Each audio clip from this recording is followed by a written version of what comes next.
what I call redeeming the time. Redeeming the time. Tell someone, redeeming the time. Redeeming the time. Redeeming the time. Redeeming the time. Redeeming the time. Redeeming the time. Redeeming the time.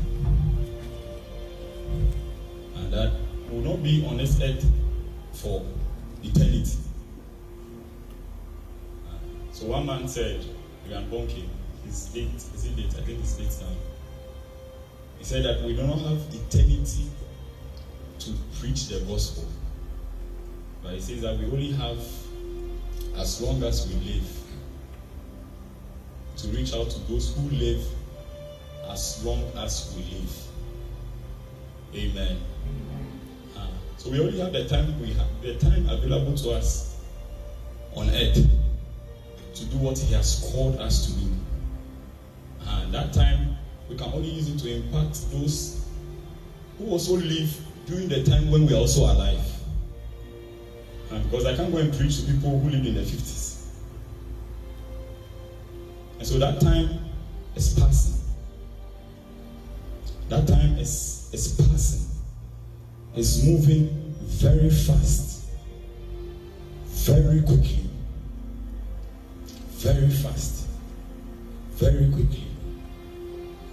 And within a short time, we see that a lot has happened. And for those who sleep, they will see that the time to have done a lot would have passed. You see, and so Job said that, oh, remember me, for my life is as the breath of man. Job chapter 7 verse 7. And when you read James 4:14, it's a popular scripture. He said, you do not know what will happen tomorrow. You do not know what will happen tomorrow. He said, what is your life? It is like a vapor that appears for a little time and then it vanishes. And when you read from verse 13 of that, he said, come on now, you who say today or tomorrow we will go to such and such a city and spend a year there, buy and sell and make a profit. He said, whereas you do not know what will happen tomorrow. He said, for what is your life? It is even a vapor that appears for a little time and then vanishes away. And so most of us have very wonderful plans, big ambitions. When I also came out of school, I had very big plans. Along the line, I had to accept that is not what God wanted us to do. Amen. Some of us are saying that we'll go to such and such city. We'll roam in town in our youthful years. We'll travel from here and here and enjoy life a little because we are young, because there's strength to do it. He said, but you do not know tomorrow. You do not know tomorrow. You do not know the events of tomorrow. So for what is your life? It is even a vapor that appears for a little time and then vanishes away. And so you see how the vapor rises when somebody is boiling. This is not a curse. It doesn't mean you die prematurely. But your life and your time on earth, you see, in the context of eternity, it is very small, very short. It comes up, and then in no time, to just pass away. But it's my prayer that within that time that we have, within that short time that we have, those years that we have, that we'll be able to do something meaningful with it. that will be able to make some impact even before our time on earth is done. That will be able to touch some lives. See, and be able to accomplish what God has called us to do. And so this is the young man. The young man, he has a lot of plans. He has big plans. Big plans. And so let's read, we'll read two scriptures.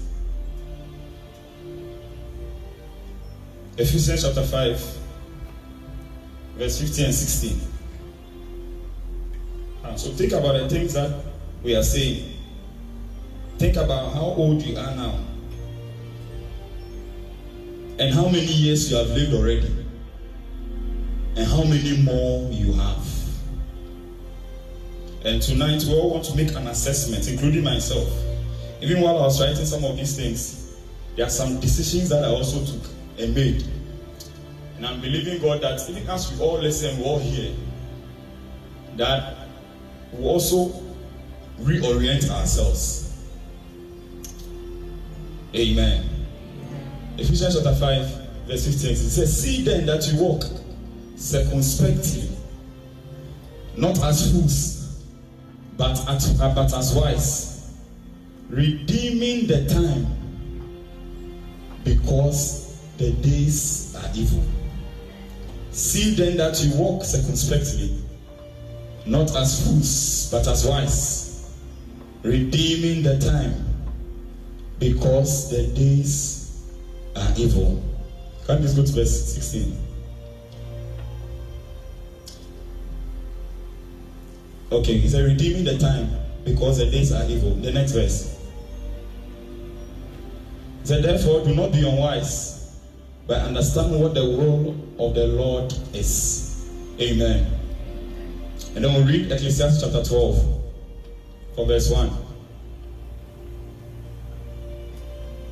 It says, "Remember now." Tell somebody now. "Remember now your Creator in the days of your youth, before the difficult days come, and the years draw near, when you say, 'I have no pleasure in them.'"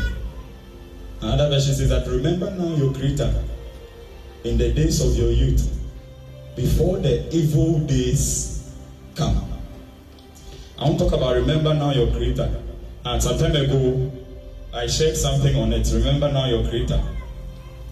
And I remember I was saying that one of the most important relationships of the young man is his relationship with his Creator. And that day I said that the Creator, we all know the Creator is God. But in that scripture, he doesn't just say remember God. He mentions a specific attribute of God.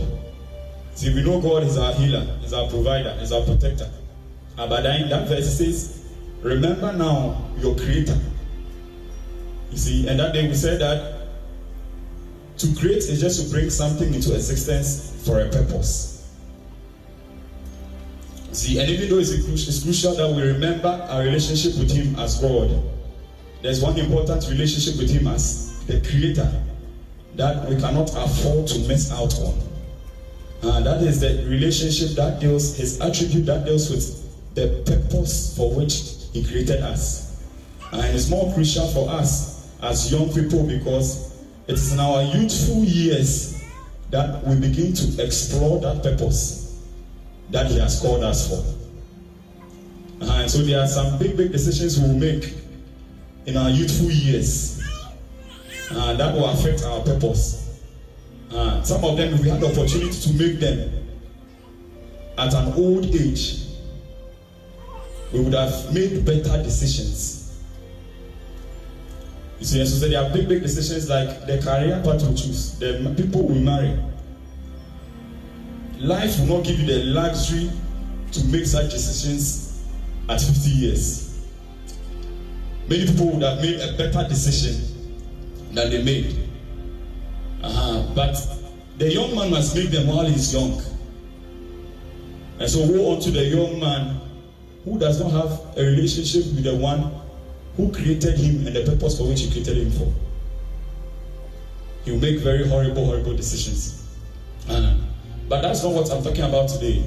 It says that before the evil days come, he said, you say that I have no delight in them. Sami, please go down a little for me. And it says, while the sun and the light and the moon and the stars. Can I have the Message version? Verse 2. It said, before your vision dims and the world blurs and the winter years keep you close to the fire. These days will come upon every man. That's when the man has gone past his youthful years. In the time when he had the opportunity to do all the things that he could have done. But could not do them. He said, in that season, his vision will dim, it will become dim. The world will blur before him. He said, the winter years keep you close to the fire. Please, let's go down. And in old age, your body no longer serves you so well. Muscles slacken, grip weakens, joints stiffen. The shades are pulled down on the world. At that time, the man gradually is getting close to the end of his time. But thankfully for you and I, we have not gotten there. You and I, as we sit here today, there's a lot still passing before us. A lot of time still passing before us. A lot of opportunities still passing before us. The Bible says that we are called to redeem the time. We are called to redeem the time. We are called to redeem the time. To redeem just means to rescue from loss. To rescue from loss. Other places say that to buy back something. To rescue something from loss. And so the thing is passing. It's passing. You can't stop it from passing. But the only thing you can do is to maximize what it brings you and to take as much of it, as much as you can of what is passing. And so as we sit here, the clock is ticking. It's now 2:30. By the time we finish, it will not be 2:30. It may be 3, it may be 4. The time will pass. As we preach, the time will pass. If we don't preach and we keep quiet and sleep, the time will still pass. If we sit here and we crack jokes and laugh and make merry, the time will still pass. And so the time has to pass. The time is still passing. The time is still moving. The only thing we can do is to rescue and make use of it. Take as much as we can from it. Do what He has called us to do within this time. Out of it. So because the day will come when His vision will become dim, His muscles will slacken, He will become very weak. And at that point, He cannot move at will. When you go down, I say He cannot move, go and come at will. At that time, a lot of things have come to a halt. But this is the time. This is the time. This is the time. This is the time. So the Bible says that in this time, in Ephesians chapter 5, see then you walk not as fools, but as wise, redeeming the time, because the days are evil. It says, see, watch, be vigilant, be careful, so that you do not walk as fools walk, but as wise people. Wise people, they redeem the time. Wise people, they maximize the opportunity. Wise people, they maximize the season. It says, see then, you do not walk as fools. And when you read the Bible mentions fools in a lot of places. I wrote many of them down. The Bible says that the fool is the one who says in his heart that there is no God. And so that man, when you look at his life, for him, there is no day of accountability. There's no day where he has to give an account. For him, life is free. Life is just there. For him, this thing you are talking about, that Christ will come again, he has not heard it. And so when you look at his life, he lives his life in a certain way. Because for him, there is no day of accountability. Imagine when we came to school, 1100, they told us that in this school we don't write exams. Level 100 to level 400, we don't write exams. But when you finish 400, we just give you a first class certificate. Everybody. You can imagine how people will live. Even when we have to write exams and be awarded certificates, sometimes we see how people live. So for the fool, he says that, Psalm 14 verse 1, he says that there is no God. There is no God. There is no God. And so they live life and enjoy freely. And so when you read the book of Luke, another man, the Bible calls him a rich fool. The Bible says that in a certain season his crop yielded many. And it says that I'll pull down my barns and build up bigger ones and store them, and I say to my soul, rejoice, make merry, eat, have fun, enjoy. And the Bible says that, and on that day he was told, this night your soul will be required from you. The man who is a fool. The Bible says that we shouldn't be like these people. We shouldn't be like fools who think that time will be there forever and ever. But like as wise people, redeeming the time, redeeming the season, making use of the season, of the time that is passing, and take advantage of it. Tonight, how well are we using the time? The years he has given us as young people. And so time just means a season. A time in which something is seasonable. And so the opportunity is not there forever. But it is there for a season. And it will pass away.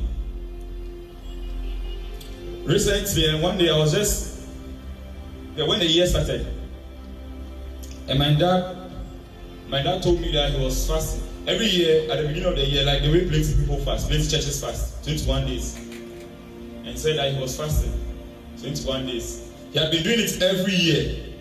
Every year, I see him do it. I said, oh, okay. That's great. So the first day I saw him till 6 p.m. And then he broke the fast. And my dad has now crossed 60 years. So he's getting old. 6 p.m. he broke the fast. And the next day, I came. The second day, when I came, I saw him was around 1 p.m. afternoon. And then he was eating. And then I asked my mother, so I didn't ask him. I asked my mother, oh, if you said that's still here, 21, 6 to 6. I said, oh, he's still doing it. I said, but and Rana yesterday, the 6 p.m. was making a little busy. And so today he's doing 12. You see, by the grace of God, he did it. You see, but this was somebody who consistently was doing it. You see, and he's praying. That's why he's still praying. But when I just thought of it, I was just asking myself that, me too, someday I'll get there. Yeah, time is coming. You too, you will get there. You see, this is your nice, the way you are muscular, and you have body and you can carry everything. You see, a time is coming that strength will not be there. So I was asking myself that the time is coming, I'll also be there. I'll cross that 60 mark. And at that time, maybe some of the things that you are able to do, you may not be able to do them. It's not because he has fallen. There are some big men of God. One apostle came to our church and he says that he was 65 years. And he says that at that age, now there are a lot of things that he's doing just to save his body. And so he's still preaching, he's still praying, he's still doing what he's doing.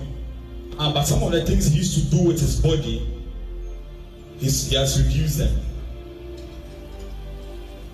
And I was saying that gradually me too, I'll get there. But within these years, where the strength is there, where the opportunities are there, what are we doing with it? What are we doing with the strength? What are we doing with the opportunities that we have? The Bible says that for the glory of the young man is his strength. Proverbs 20:29. His glory is his strength. He has a lot of capacity. That strength is an investment of God in his life to fulfill a certain purpose and to fulfill a certain assignment. But at a certain stage, it will wane, to diminish, to go away. And on that day, woe to that young man who during the years when he had the strength did not fulfill that assignment, did not fulfill that call. So he says that redeem the time, redeeming the time, for the days are evil. The days are evil. The days are evil because the days are gradually coming to an end. The days are evil because the days are being shortened. The days are evil because the enemy is doing all he can do. When you read the book of Revelation chapter 12 verse 12, the Bible says that for the devil has come with great wrath, for he knows that the time which he has is short. So it says that the days are evil. And so thank God for most of us here, we may be able to understand when we say the days are evil, the end time. Because just not long ago, we had the opportunity to hear some powerful sermons on the end time from our man of God. But those are the days in which we live. And in that day, there's a sense of urgency. Everybody is trying to do something. Everybody is scrambling over the strength of the young man. So the enemy is looking for the young man. The kingdom of God is also looking for the young man. In these days, wherever you yield yourself to, you'll be used. Wherever you give yourself the opportunity to, you'll be used. But in this season, may the Lord help us, that we'll find ourselves in his work, that we'll find ourselves in his kingdom. It's in that place that we'll be able to maximize the time. It's in that place that we'll be able to redeem the time. He said, for the days are evil. The days are evil. And so the scripture says that I must work while it is day, for the night comes when nobody can work. Tonight is my prayer that the Lord will help us. The Lord will help us.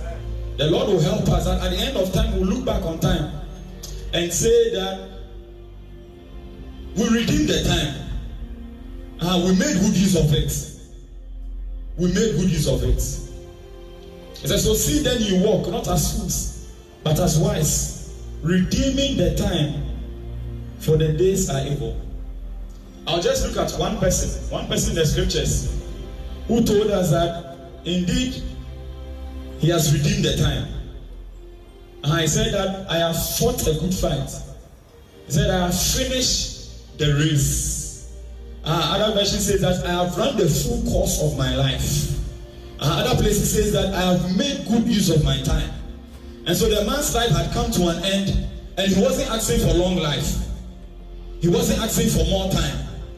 But he could confidently say that I have made good use of the time. I have redeemed the time. I have finished the race. I have run the course of my life successfully. Indeed, and it says, indeed, there's a crown laid up for me. That may the Lord help us. May the Lord help us. That also at the time of our departure, that when we look back, we say we have finished the race. When we look back, we say we have run the course. We have redeemed the time.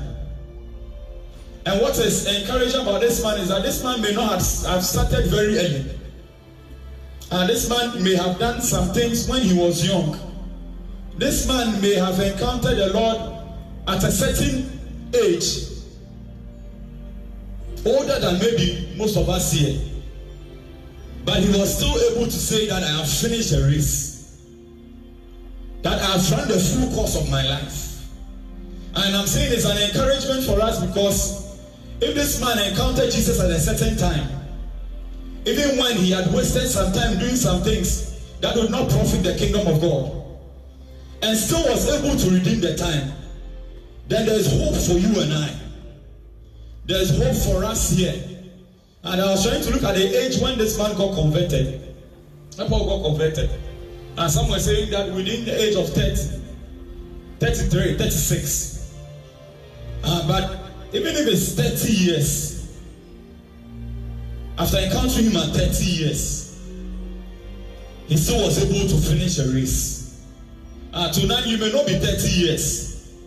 You may have wasted some of the time doing things that did not profit you, that did not profit the kingdom of the Lord. But if the man at 30 years encountered him and still finished the race, ran the full course of his life, fulfilled the assignment on earth, then tonight there's hope for you. Tonight there's still a chance for you. You may have wasted the 25 years of your life doing something that did not help you, that did not help the kingdom of the Lord. You may have wasted 26 years, 27 years, 28 years doing things that you knew that were very bad. And maybe you think that you have lost it. There's no way for you to come back. But tonight, even as we talk about redeeming the time, there's someone who is the greatest redeemer. His name is Jesus. Bible says that for he has redeemed us from the curse of the law. Bible says that his bed, he called him, they said he shall be called Jesus because he shall redeem his people from their sins. Tonight, it doesn't matter where you are falling. It doesn't matter how bad you have used the time you had. Tonight, Jesus is here to rescue you.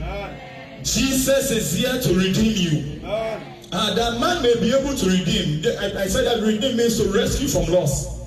When it's going bad, when it's passing, man may be able to take as much as he can. But there's a certain point of loss. When it goes beyond that, man cannot do anything about it. But thanks be to God that this Jesus, even when it's lost, he can still find and bring back to life. Even when it's lost, he can still take and make meaningful use out of it. Tonight you may be lost. You may be lost in your walk with the Lord. You may be lost in your Christian life, in your spiritual life. I don't know how you are doing. I don't know how you are faring. But tonight, if you open up your heart, Jesus will save you. He will redeem you. He will bring you back from lost.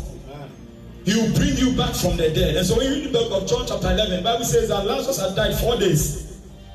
And as for men, when he was sick, they were trying to save him. Call unto Jesus, come. And look at this man, he's sick. And the Bible says that when he went beyond that point and died, the only thing they could do was to close the docket on him, get him a grave and bury him, and bid him farewell, and say that this is the point where we have gotten to. But on that day, somebody appeared, and he says that I am the resurrection, I'm in the life. Yes. Didn't I tell you, even though you die, you will live? He said, them that believe in me, he said, those people, they shall live. Tonight, where have you fallen? Tonight, where have you fallen? Tonight, the Lord wants to rescue somebody.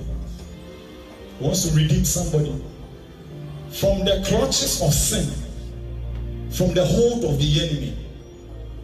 From the hold of the enemy. The Bible says that because of the blood of covenant, I'll release your prisoners from the waterless pits. Jeremiah chapter 9, I think verse 7, or 9:11. It said, because of the blood of covenant. Tonight the Lord is redeeming people. He's redeeming them so that they can come and redeem their time. He's redeeming them so that they can come and fulfill the assignment. Tonight, that is where he has called us to. Skip it. But on that day, everybody's confession will be different.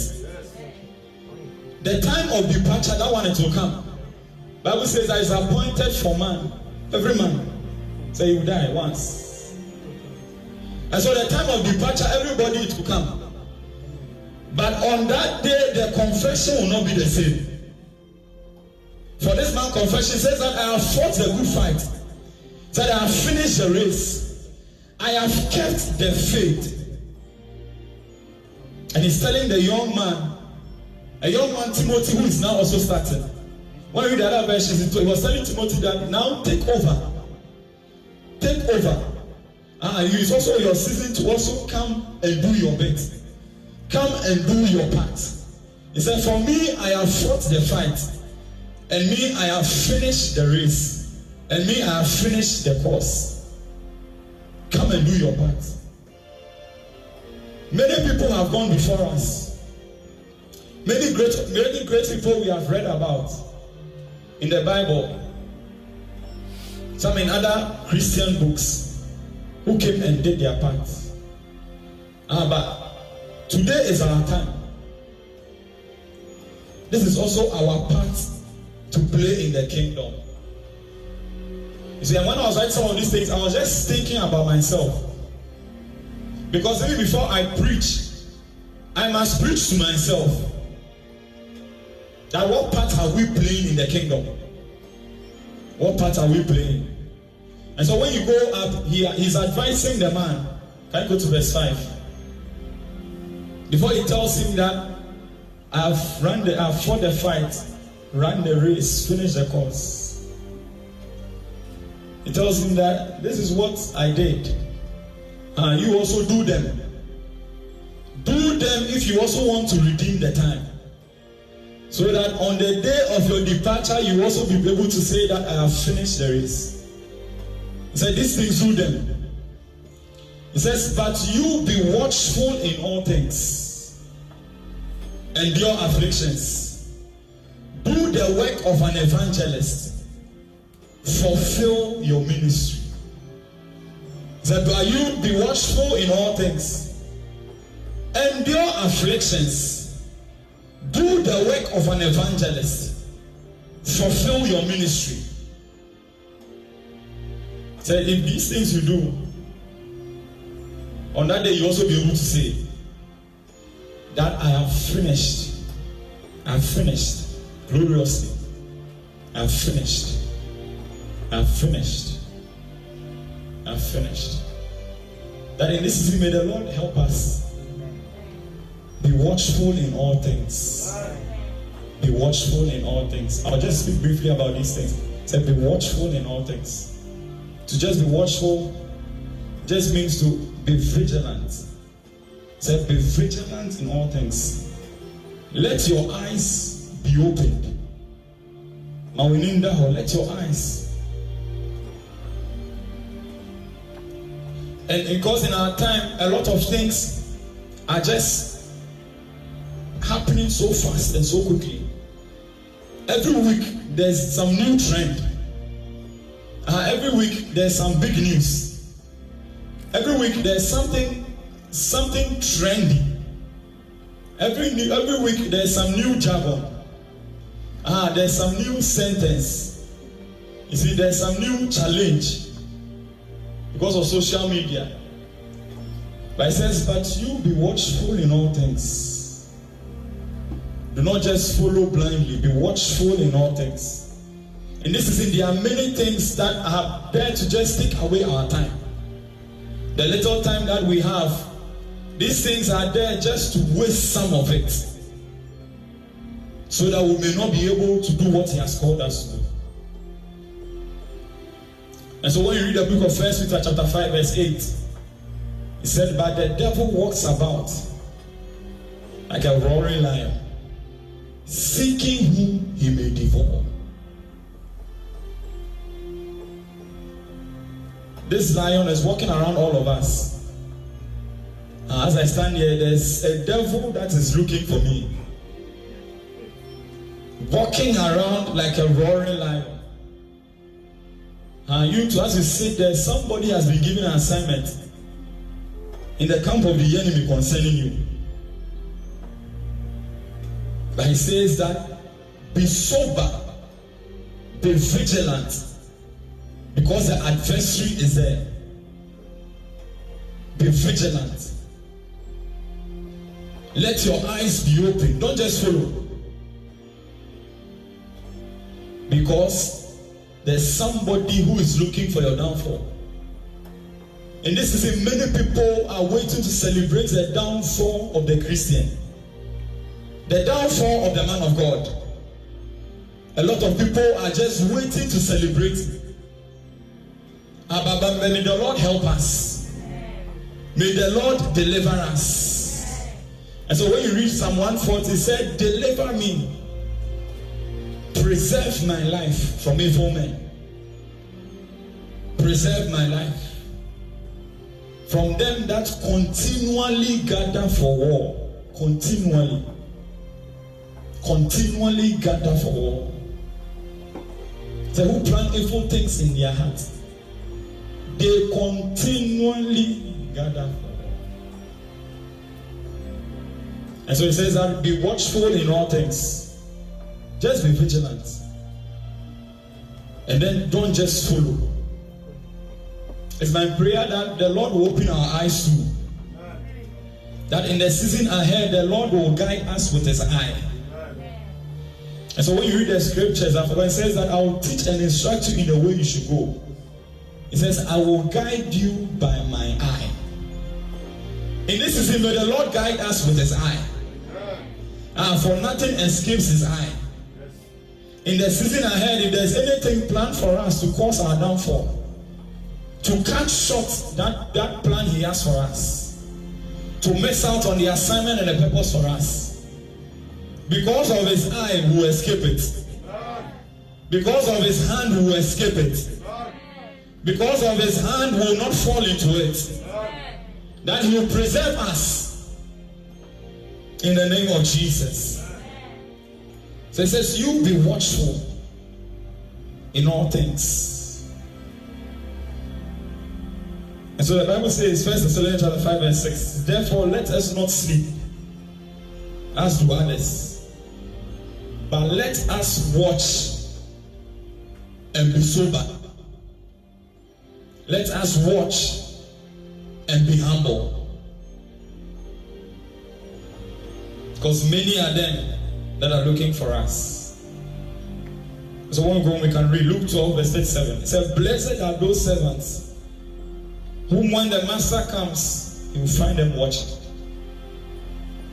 You will not find them sleeping, but you will find them watching. And so Paul tells, he says, so be watchful in all things. Be vigilant in all things. Be vigilant in all things. Be vigilant in all things. Because of time I'll move on. And the second thing says that endure afflictions. It says be watchful in all things. Endure afflictions. Do the work of an evangelist.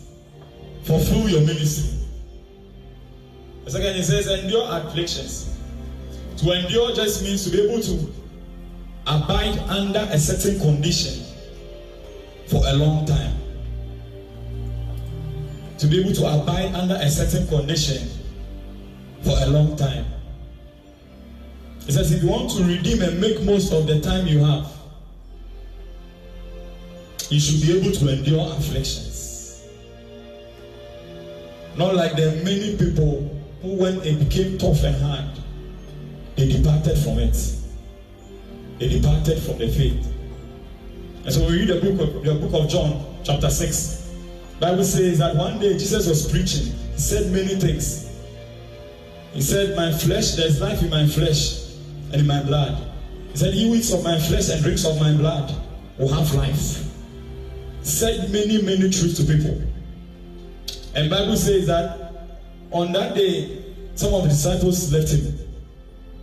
And they said that for these sayings of him were too hard. So for the sayings were hard. They said these are hard sayings. We cannot follow him. The Bible says that, and he turned to the other 12 and asked them, will you also go? And they said, to whom shall we go to? For you have the words of eternal life. And for us, we are in it. For us, we are following you. No matter how tough, how hard, how difficult, how soft it becomes. As for us, we are following you. As for us, we are in it. We are in it to fulfill and finish the assignment.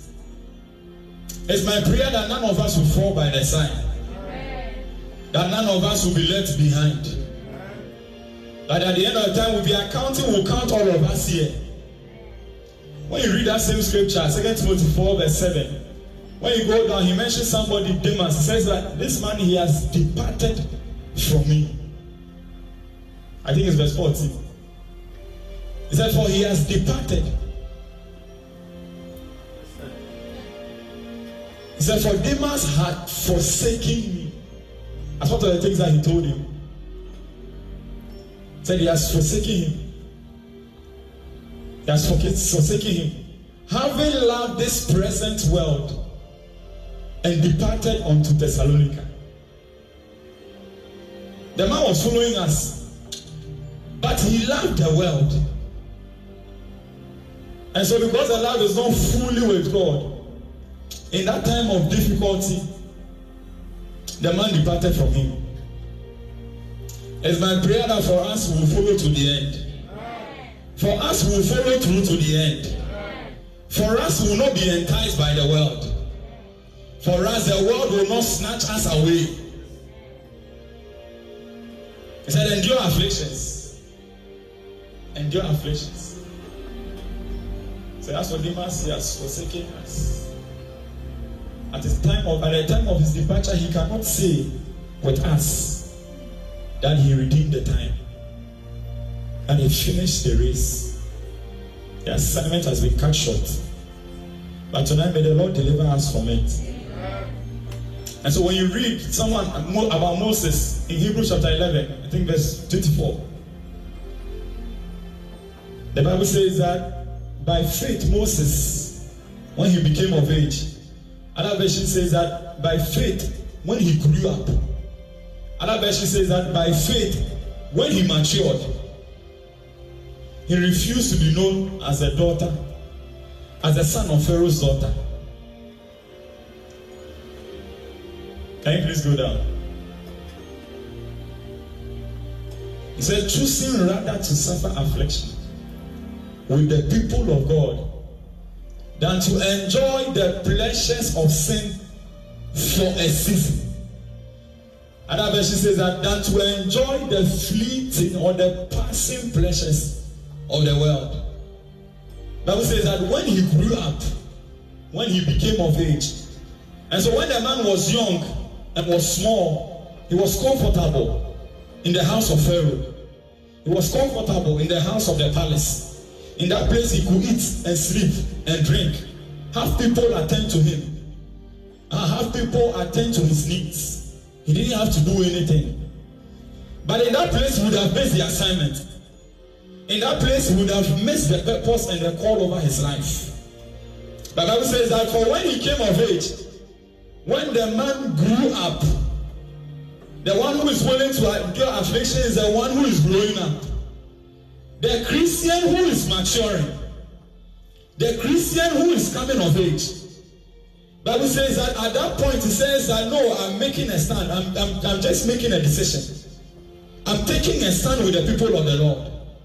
And so the man was looking at the pleasures in Pharaoh's house, the nice things in Pharaoh's house, the things that he could enjoy, the nice food that he could eat in Pharaoh's house, the many servants in Pharaoh's house. In that place, he could just sleep and say, give me food, and food will come. And he could also see his people. That's where the assignment was. That's where the call was. That's where the purpose was. But in that place, there was hardness. In that place, there was hardship. In that place, there was difficulty. But the Bible says that when the time came, when the season came, when he was matured and came of age, he said, even though it's hard, I'll follow the people of the Lord. I will go with the people of the Lord. For in that place I'll find fulfillment. In that place, I will redeem the time. In that place, I will be able to say that I have finished the race. I have run the full course of my life. I have fought a good fight. Why are you still sleeping in the world? So comfortable. So nice.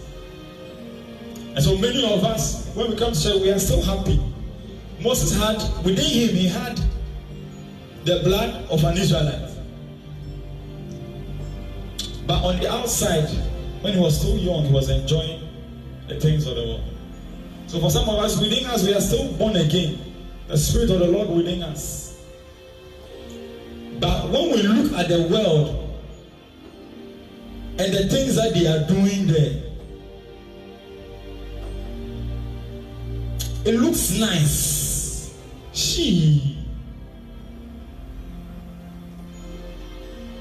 And when we look at the things of the people of the Lord, why are you worrying us? Zoom prayer meeting, midnight, Saturday, I don't know of Christ. Say bring seed, bring offering. But look at the people in the world. Sometimes we see them on our status. It's like they look happy.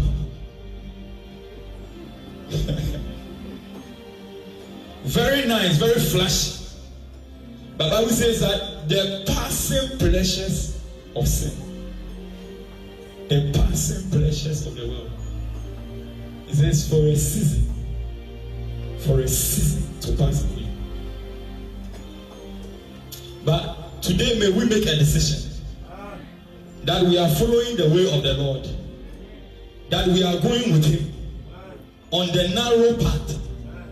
On that narrow path, you don't have the chance to do anything you want. On that narrow path, you are kept in check. But tonight, may we come to that place. So we are going with Him. We are making a decision for Him. Not in a broad way. That place is very broad. We can sleep. We can jump. We can lie down. It can accommodate every kind of foolishness. But the end of it is death. So now, what decision are we making in our hearts? What decision are you making in your hearts? What decision are we making in our hearts? The Bible says that for when he came of age, when he matured, that tonight may the Lord bring us to a place where we are coming of age. A place where we are maturing. A place where we are growing. In that place we will look at Pharaoh's house and Pharaoh's palace and the nice things there, and we'll still say that no, it's with the people of the Lord. We'll still say that no, it's the kingdom of the Lord. We'll still say that no, we are following Him, no matter how difficult it is. So it says that Timothy, endure afflictions, endure hardship, endure difficulty. The end of it is life. The end of it is joy. Tonight, may the Lord give us that grace. The grace to endure afflictions.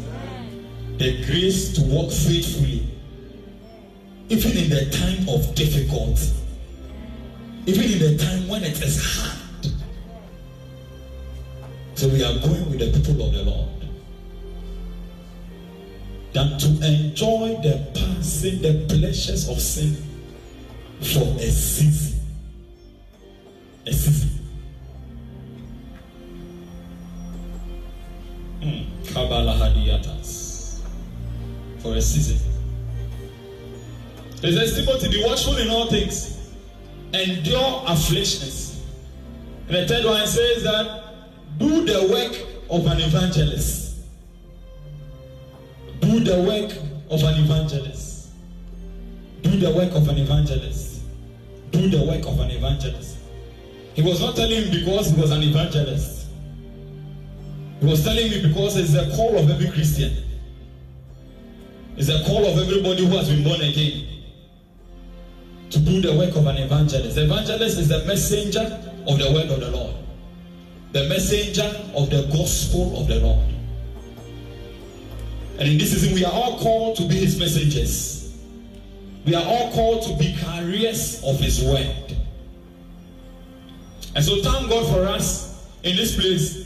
Our theme is that let the world hear of Jesus. That is the work of an evangelist. He said, do the work of an evangelist. Do the work of an evangelist. So when you read the book of 1 John chapter 2 verse 2, the Bible says that for he himself was the propitiation for our sins. Other places say that for the atonement for our sins, the sacrifice for our sins. But there's something he says down there. He said, but not for ours only, but also for the sins of the whole world. That he died not for us only, not for the 50 people, the 100 people that gather in this room, but that which he has given us, that which he has entrusted into our hands. He has entrusted into our hands for the sake of the world. He has given us a message for the world. He has given us a message for the regions, a message for our communities, a message for the nations. He said, but not for ours only, but for the entire world. The entire world.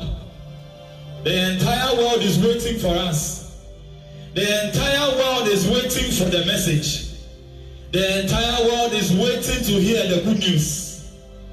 The news that he has put in our mouths. That many people are dying in our time. Many people are dying without knowing about Jesus. It says, but you do the work of an evangelist. Mahagadivalahas. Rabado Shagabrandi Vinihigadiatas. And so I was reading something. When I was reading something, and I saw somewhere on the net that every minute, I was shocked. He said every minute, this was stats. Every minute, 105 people die out of the world. So every minute. It may be an approximate number, obviously, because it's a stats for the world. What it means is that from the time we started the meeting, even if we run it down to 100 people per minute, what it means is that in 60 minutes, that's 6,000 people. 1 hour. So we stay here for 3 hours. So to mean that in those 3 hours, around the world, 18,000 people would have died. But how many of them know about Jesus? For them, it means that it has come to an end for them. There's no opportunity again for them. And so the rich man who died said that, give me the opportunity to go back and tell my people about this place, about Jesus. And he says that you can't go back, Abraham. He said you can't go back. Because over there, my people are there. Those people he was talking about was you. And was me. And the people in this ministry. He said there are people there who preach. There are people there who talk about Jesus to them. So somewhere in heaven, they are mentioning your name that you are here. Somewhere in heaven, we are saying that Kojo is there, Amma is there. He will tell them about Christ. He will tell them about Christ. Abraham is saying that Priscilla is in the world. You don't have to go back and tell your family people.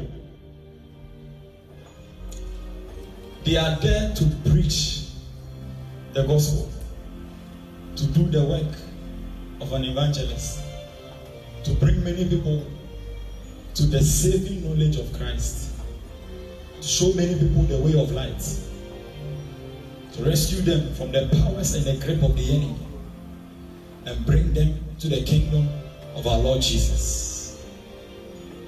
It says, do the work of an evangelist. Tonight, I don't know how well you are doing. It's already February. don't know how well you are doing with the job. But that which denies us and prevents us from doing that job, it's my prayer that the Lord will take it away. Some may be very difficult. I remember when I finished school, at that time we were doing national service, 2017. And I wanted to preach the gospel. I used to take car church. My work was around Akweje interchange. And the car from La Paz said 7. Anytime I sat in, I wanted to preach to the people in the car. In my belly, there was a boiling message in my belly for people that I wanted to say to people. But every day, I just sit there. I'll say, watch out.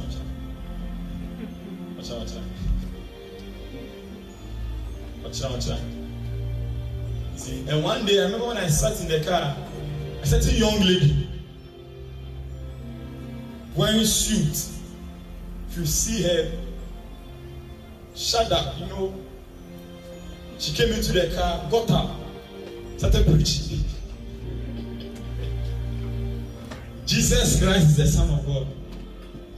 And I was sitting in the car and I was feeling ashamed.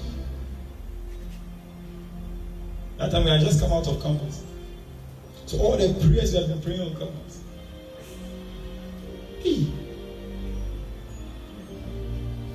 But that day, you see, it was a motivation for me. The next morning, I didn't mind anybody. I just went straight. When I went to the seat behind the driver. That's where most of them would sit. 207, the big one. And when the driver started moving, I just got up and I turned to the people. Today I will preach. And I remember 1 John chapter 2. These things we write to you. That day, that was the message I preached. These things we write to you, that your joy may be full. And I told them that your joy can be full in Christ. John said it. He said these things that we say. He said we have seen it, we have heard it, we have felt it, experienced it. He said these things we write and we say to you, so that your joy may be full. And tonight is an encouragement for you. Brother Stanley. Tonight is an encouragement to somebody to preach the gospel, to do the work of an evangelist. The Lord is with us. When the Lord was leaving, he told his people, he said, lo, behold, I'm with you till the end of time. There's no cause for us to fear. He is with us to confirm his word. The Bible says that he confirmed his word with signs and with wonders. If we go out, the signs and wonders will follow us. The signs and wonders will accompany the message. It's my prayer that all of us will desire the work of the evangelist, the work of the preacher, the messenger of the word of the Lord. Said Timothy, do the work of an evangelist. Do it. Do it. I've been doing it. This was not somebody who had not done it. He had been doing it for many years. Gone through it. And knew that it was something good. Something that he could pass on to somebody. Something he could encourage somebody to also enter. He had the experience of it, seen the result of it, and seen that this thing, if you do, you will not regret it. He said, you too do the work of the evangelist. Do the work of the evangelist. Do the work of the preacher. So he's telling us, go ye therefore into the world, make disciples of all nations. Disciples of all nations. He said, not for us only, but for the entire world. For the entire world. The entire world. Endure afflictions. Do the work of an evangelist. And he says that fulfill your ministry. Fulfill it. Fulfill it. fulfill it, perform it. And to fulfill it does not just mean to do it. To fulfill something means that to meet a certain standard that has been set, a certain expectation that has been set. And so we can do something and not fulfill it. When somebody says that I am fulfilled, what it means is that a certain height, a certain standard has been reached. And so Laban told Jacob when he wanted to marry his daughter, Genesis 29, he says that if you want to fulfill the dates required, fulfill her week, he gave him 7 years. So the point of fulfillment will be when he has done it to 7 years. To be fulfilled means to also complete the time, to meet the expectation, to meet the standard.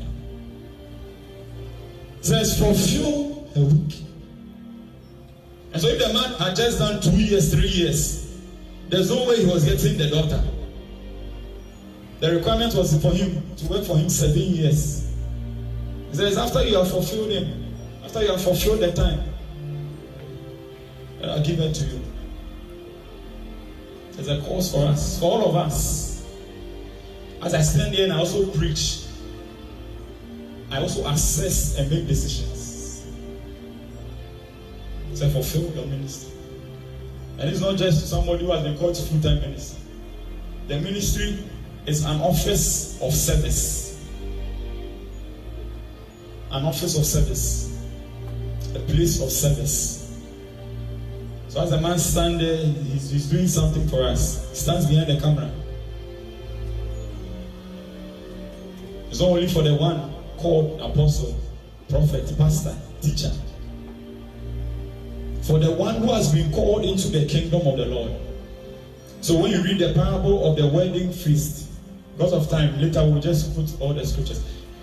He said, that we say that he told them, he said, go into the highways, to the corners of the streets.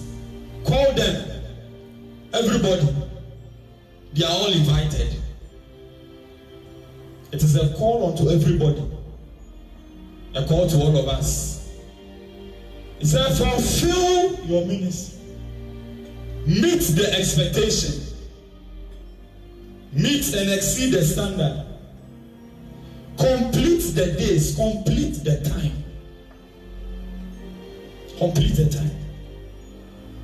Complete the time. Complete the time. It said, fulfill your ministry. Fulfill your ministry. Complete the time given unto you. Just do it. Just do it. I remember one testimony one guy shared. He said that a lighthouse guy, I was listening to his testimony. And he said there was a time in his life where he had so many weaknesses, so many bad things he was doing, he wanted to stop. He couldn't stop. He said masturbation, pornography, did all kind of bad, immoral things. And he said that this is not Bible saying. He said that when he went to church one day, calling on to people, they wanted people to come and help in the work of the Lord, to gather people for service. They have a bus center, or he said you gather people, bars them. He said even in that weakness, he just committed himself to it.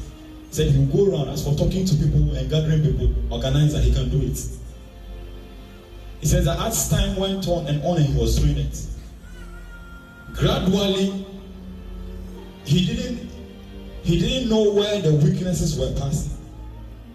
Gradually, they were all falling away. Gradually, the desires were dying. The desires to do them were drying up. That now he got to a point that he could say that I'm free. I'm whole. I'm free. I'm whole. What am I saying? The service of the Lord releases the grace of the Lord of our lives. I don't know what you are praying for. How hard you are praying and fasting. But maybe If we could just serve him more, just a little more, just a little more, fulfill it. Maybe. So he says that as he went, gathered people every Sunday for service. He realized that no, some things had left him. His company had changed. His language had changed. The desires had changed. Now he could preach to people because he committed himself to it. So now the Lord is calling us. Fulfill your ministry. Fulfill your ministry. Fulfill the days of your ministry. Fulfill and meet the expectation of it. The Timothy, fulfill it. And then do it. For a church like this, as young as this, there are many things, many things that we can do. A time is coming when it gets to a certain point, a big place. There are some big churches. They don't need people to come and clean and sweep. No. By the time you get there, they have called a service cleaning agency. Some of these big churches, and they clean there. The opportunity to have done it would have gone and passed. But thank God that for us, we are here at this stage. In this stage, we can all grow together. In this stage, we can all learn together and grow. A time is coming where some of the services may not be needed. But at this point, while there's time and there's a strength, why can't we do it? Why can't I do it? Say, fulfill days of your ministry. Say, but you be watchful in all things, endure afflictions, do the work of an evangelist, fulfill the days of your ministry. Say, these are the things that I did. If you do them also on the day of your departure, the time of your departure, you'll be able to say that I have finished the race. I have fought a good fight. I have run the full course of my life. And there's laid for me a crown. Crown waiting for me. Oh, that the Lord will help us. That the Lord will help us. That the Lord will help us. That on that day, we will not look back and regret. We will not look back and say, oh Lord, if you could give me long life. A king in the Bible, they told him that your time is close. Put your house in order. And the man turned his face to the wall, cried for more years. But this man who was speaking, no, he said, even at this point, say, I have finished the race. I have fought the fight. Ran the full course of my life. Like I said, we are all young people. The time is passing. The same way I said concerning my dad, many years ago, I didn't know he would get to this point. There were years I remember when he could play football with us. But today he can't. He's growing. The days are coming when we also grow. And the years will come fast, pass. Seconds will become minutes. Minutes will become hours. Hours will become days. And weeks and months and years will pass. The Bible says that in these years, then you remember your Creator. For in those years, you say that I have no pleasure in them again. Tonight, where do you stand? How well are you doing? Redeeming the time. Making use of the time. Rescuing from loss.